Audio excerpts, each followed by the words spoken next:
being humbled by God, and I think that's when I really got the understanding of authority. The revelation that I got was I'm doing all this stuff for God. He's the ultimate authority. That verse that I shared before, he's the one who puts all authority in place. So whether I'm scrubbing the toilets or I'm doing landscaping outside, whatever it is, I'm doing it for God.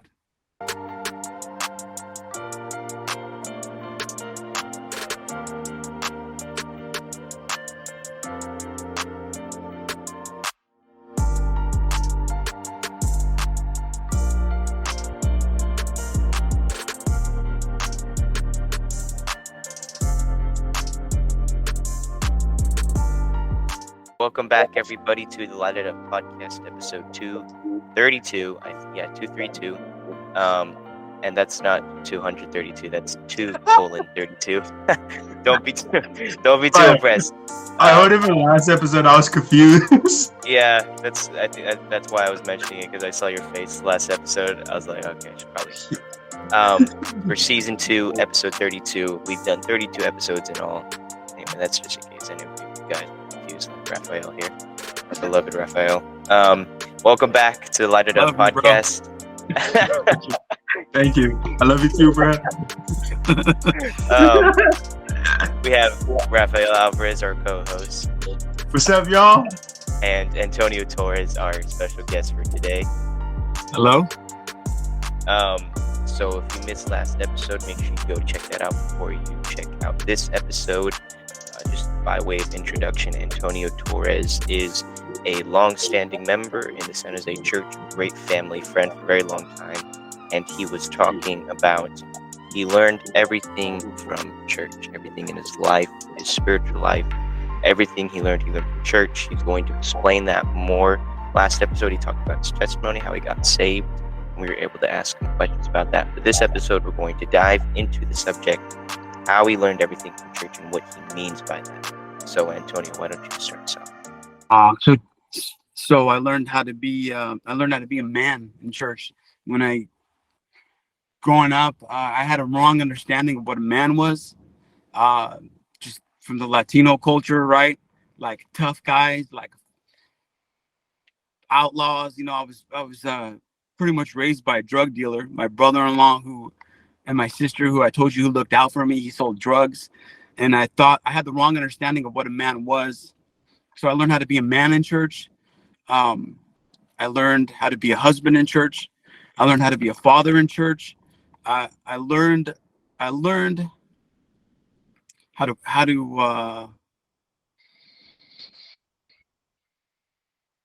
work. I learned how to treat women. How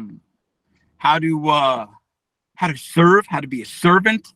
I mean, I know that these are a lot and kind of broad strokes, I guess, but I learned my organization skills from leading outreaches, from being put in charge of things. I learned my public speaking. Did you want me to go into all that like we kind of talked about last time? Yeah. Okay. So let me. I got a few things that I wrote down. So Okay. So just discipleship, right? What's a disciple?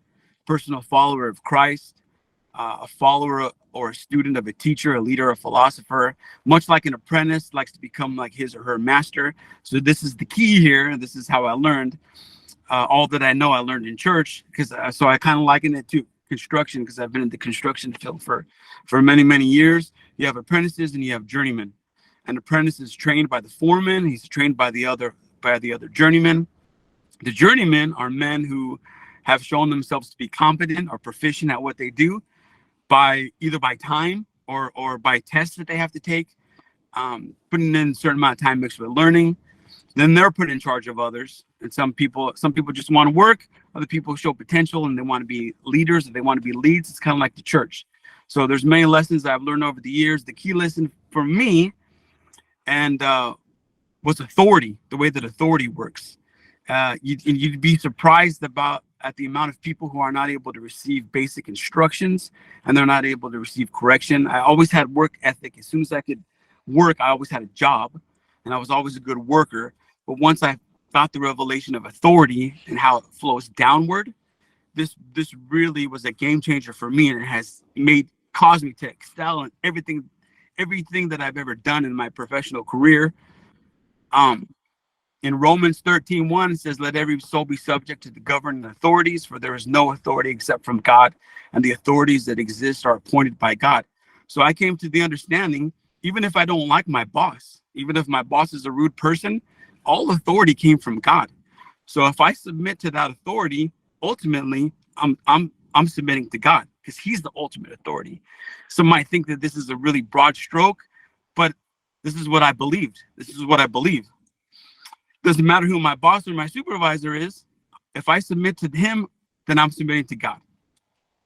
Colossians 3:23-24, "Whatever you do, do it heartily as unto the Lord, not to men, knowing that from the Lord you will receive the reward of inheritance, for you serve the Lord Jesus Christ." So I've been successful at every job I've ever had, first because of God and the favor of God, the blessing of God, but second because of this principle, authority that flows downwards. So a manager or a boss or a CEO, they delegate. Many times they leave someone else to lead while they're not there.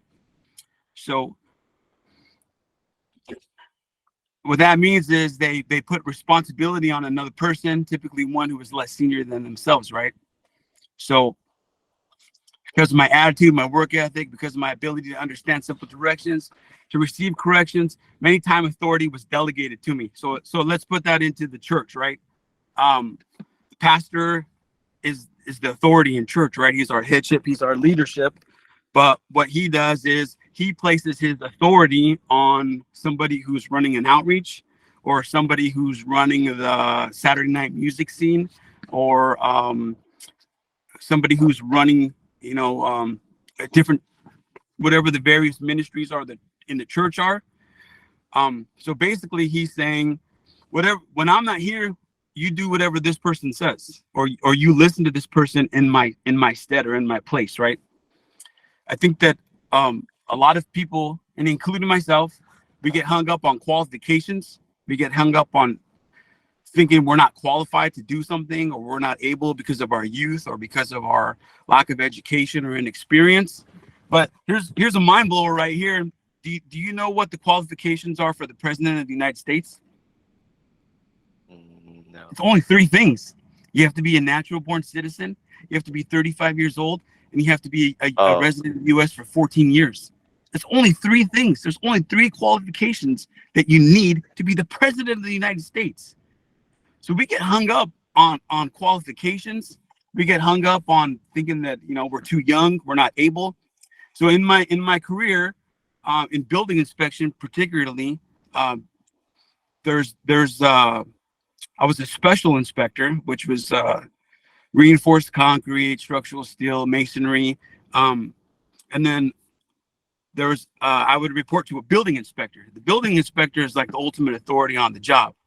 So what I learned at church was, if I put myself under authority and I could get that person to delegate their authority to me, well, then now I'm in charge, right?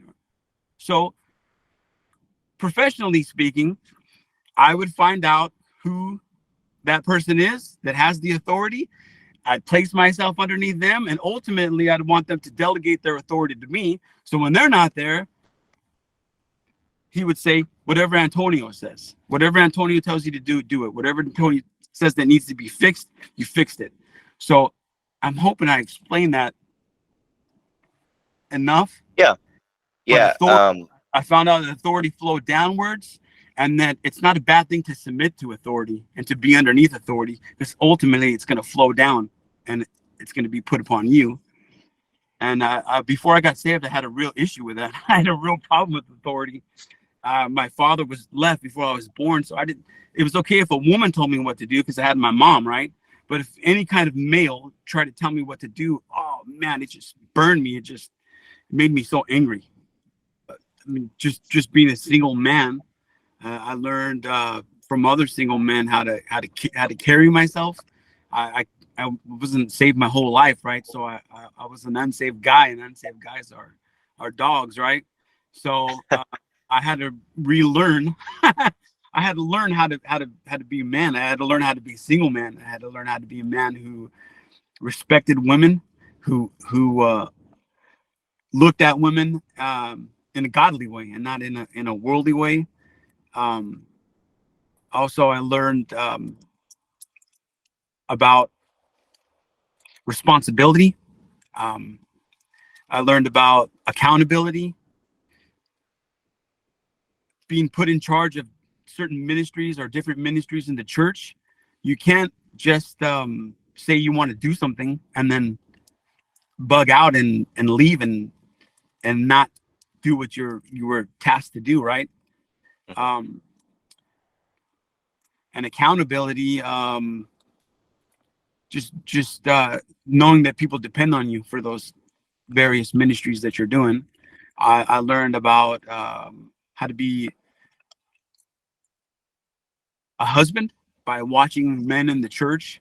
The examples that I had in my life were not, good examples. Like I mentioned before, it seemed like everybody around me was divorced or not married, shacking up with each other. And I don't think I ever wanted to get married, or I ever talked about getting married growing up. But after I came to church, after I got saved, I found out that men are supposed to be leaders. Men are supposed to be protectors. Men are supposed to have a job. Men are supposed to get married, and men are supposed to start a family. And in doing those basic things that I just told you, it brings so much growth into your life personally. Getting a job, being married, and starting a family. You don't even have to be spiritual. You don't even have to be in church. If young men these days would do those three things, it would bring so much satisfaction to their life.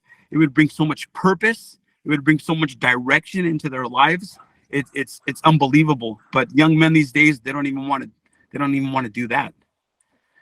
So I also learned about being a servant and just not thinking about yourself all the time. When Jesus came, right, he said, I came to serve. And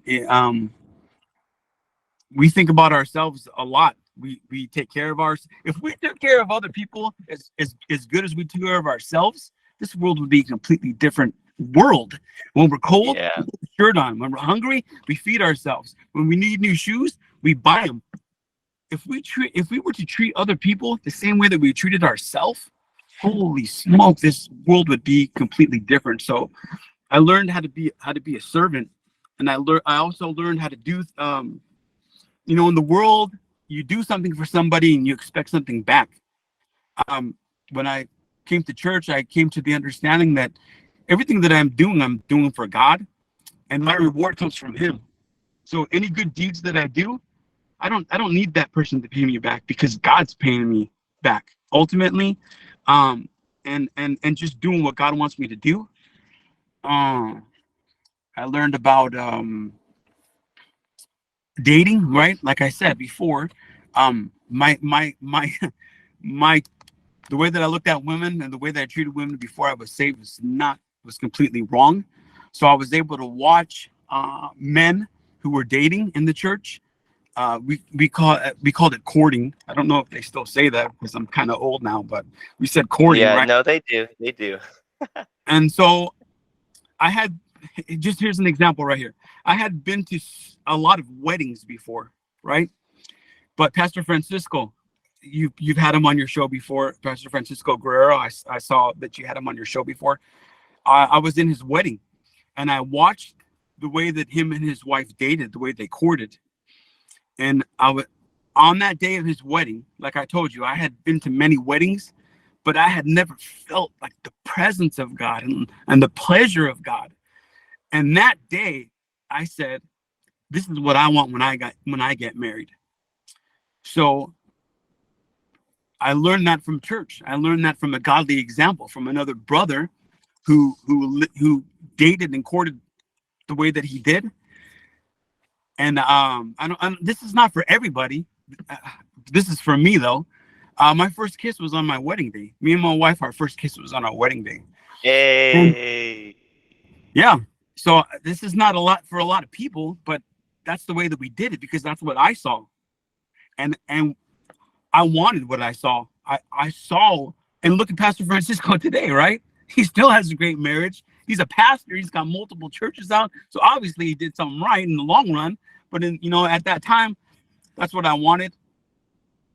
And so I made decisions. I said, look, I didn't treat women the way that I should have before. I wasn't a virgin when I got saved. But God, from this day forward, I'm going to commit my body, just like I've committed my spirit. I'm saved, but I'm going to commit myself to you wholly. And so one day when I do get married, I'll have something to give my wife. So I was single in the church. Oh gosh, it seemed for like a long time, man. If you want any advice from a single brother that's trying to make it, you can talk to me, because it seemed like everybody was getting married before me. And but on my wedding day, my wife had never been with a man before. She was able to give me that, but I was able to give her 7 years where I had not even kissed a woman. I had not been with a woman. And these are prime years, man. This is 19, 20, 21, 22, 23, 24. You don't know how much I caught, like how much ridicule, and maybe ridicule is not, just being teased by unsaved people. Like, come on, bro, you don't have a girlfriend?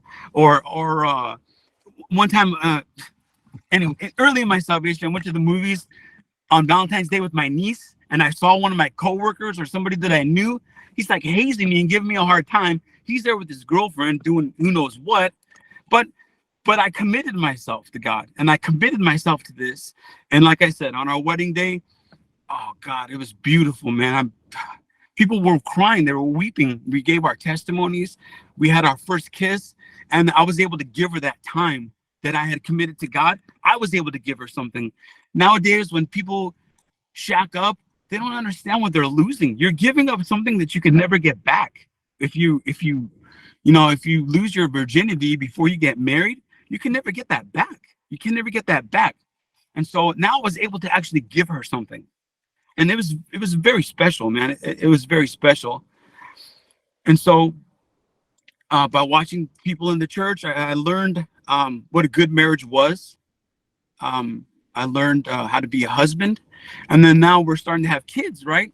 And the same thing, like I told you guys, I'm not going to go to somebody who has a bad marriage, whose kids are crazy. I'm not going to ask that person for advice. I'm going to find somebody who has a good marriage and who has good kids. And those are the people that I'm going to pick their brains, and I'm going to ask them questions, and I'm going to watch their life. Pete, in the Spanish church, in the East San Jose church, Yes. Pete Dallas.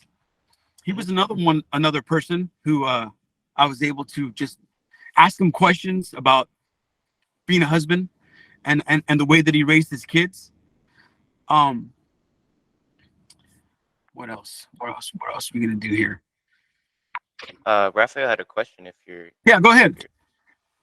So, hold on, I'm put this down. Sorry. Okay, so I know in the beginning of the episode you were talking about authority and all that you had a personal hard time with it. How exactly did you overcome it? How, like, did you just one day you came and like God came to your knees and prayed that you God will help you? an angel of the Lord. And came to yeah, you. you hear the opening of the heaven gates and everything, and out of nowhere everything changed, or is it like an overtime progress that came and did place in your life? Scrubbing toilets. I mentioned this to Wyatt. You can tell a lot about somebody if you ask them to clean a toilet. So Wow. in church, I wanted to be in ministry, and I wanted to do these things, but I had this issue and problem with authority. You know, it was one of the first things they asked me to do when I became an usher: scrub the toilet, Scrub the toilet. clean the toilet, mop up the bathroom, pick up after everybody's going in there. And yeah, I kind of had a problem with that at first, but God humbled me, and he that's when I started to see that I'm not doing things for man. I'm not doing things for people. Everything that I do, even if I'm scrubbing a toilet, I'm going to be the best toilet scrubber because I'm doing it for God. And so that's how I got past that issue of authority, because now that I'm an older man, it still comes back and bites me sometimes, because now I have younger men who are giving me, I don't want to say giving me orders, but there are younger men who are in ministry and they're telling me what to do. And a lot of times, being careful how I say it, they might not come across the best way. Instead of like asking me to do something, it's like they're telling me to do something. And it's just something that I have to deal with internally. But it's God's just saying, hey, be humble, man, be humble. So you have to understand, like, just going along that train of thought, like, I'm a building inspector, right? When I show up on a job, everything stops. Everybody stops and they look at the building inspector. I can shut down an entire construction site with a pen, with a piece of paper and a pen. I can red tag it. I can shut it all down. And so now I still have to be humble, though, in the house of God. And I still have to put myself under authority, because now I'm 44 years old, but I have men in their 20s who are in charge of certain ministries. And now they're delegating to me, they're giving me, I don't know if orders is the right way, but just instructions, right? Instructions. And I have to right. Listen, and I have to make sure those things happen. So being humbled by God, and I think that's when I really got the understanding of authority. The revelation that I got was, I'm doing all this stuff for God. He's the ultimate authority. That verse that I shared before, he's the one who puts all authority in place. So whether I'm scrubbing the toilets or I'm doing landscaping outside, whatever it is, I'm doing it for God. Yeah, that's I hope that answered your question there. So if we take anything from part 1 and part 2, we just know that 1, you want to know if they're the one, you got to become very sick. And 2, if you have pride issues, scrub toilets. Go clean a toilet. It'll definitely help you with your pride issues, because I'm an usher now. I'm gonna be the one that stands up there, does the offering. I'm gonna greet the person at the door. Go scrub a toilet. What? Hey, and I did, man. I did. I scrubbed a lot of toilets. Oh my gosh.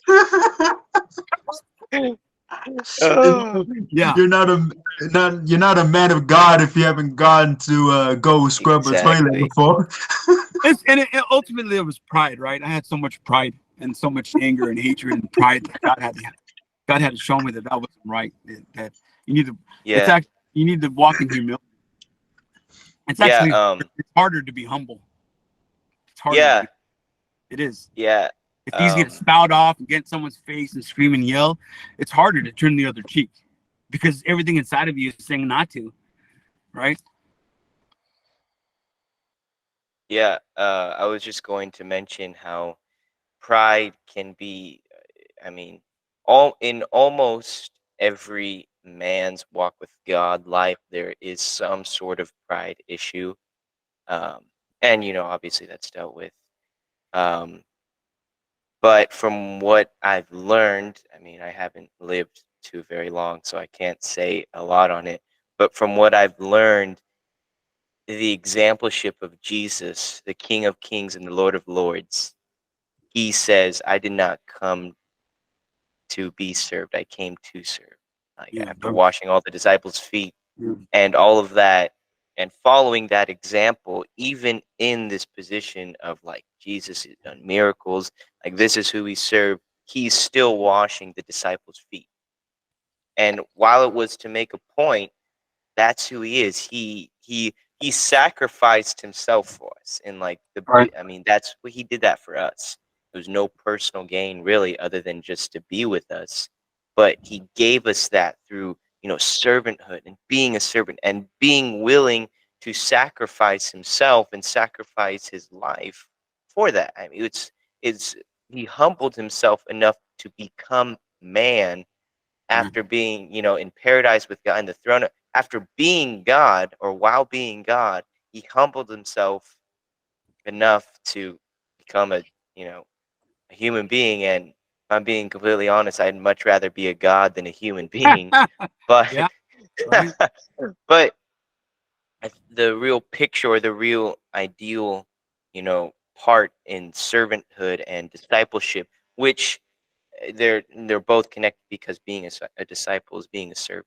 And in discipleship you learn, and and that's a whole nother thing. But anyway, my point is the main key is being able to humble yourself to a point where you can think, what I'm doing affects others. Yeah. It's not for me. It's something that, like an usher, like, I'm here to help you find your seat. Even small things like that. You're on the worship team. I'm here to help these people usher in the presence of God Exactly. and to worship God. And when it becomes something that's not for personal gain, that's when it's true servanthood and discipleship. Exactly. Exactly. Um, so so then I wanted to ask, in your experience, Antonio, is discipleship connected to being a servant? Is servanthood the same thing as discipleship? What do you think on that? Well, I mean, you mentioned Jesus, but even the pastor of the church, what, that's what he does there. I mean, the pastor says it all the time. I'm here to serve you. I'm here to help you. I'm here to help you grow. I'm here to help you develop your character. I'm here to help you get closer to God. I'm here to pray for you. I'm here. My job is you. That's the pastor's job, right? And Hmm. and People. I think I've done basically every ministry in church, but just like you mentioned an usher. Yeah, an usher's job is to make the church ready for the people of God, and to make people feel welcome, to make sinners feel welcome, to when people first come to church, oftentimes the usher is the first one that they see. So you're there to be a smiling face. You're there to greet them, even though you might not feel like smiling that day, even though you might have had one of the worst days of your life. I'm not saying that you're acting or pretending, but you're doing what you know you're supposed to do, or you're doing what you know what you need to do, and you're putting your own, like you said, your own personal feelings and your own personal things that you're going through, and you're putting them to the side, and you're putting that other person first. You put the people of God first, and you're putting visitors first. Well, thank you guys for joining us for this episode. Thank you, Antonio. It's been a pleasure having you on. Thank Make you. sure you guys tune in every Saturday, 8 a.m. Make sure you subscribe on YouTube. Follow us on Spotify. Follow us on Instagram. Check out our merch. Always remember, if you want to know they're the one, just become very sick. No. Wait. If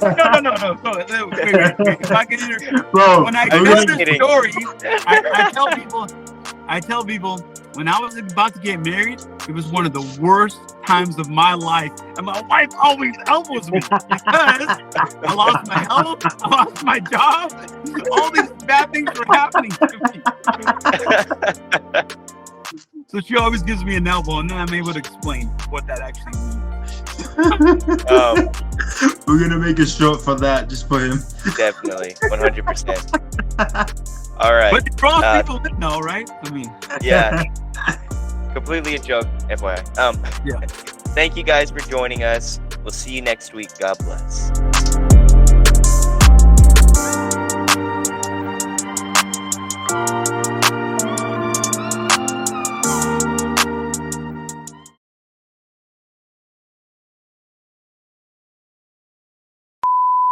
Our merch. Woo, woo. What was I going to say next? Instagram, YouTube. I said all that. Yeah, I said. Oh,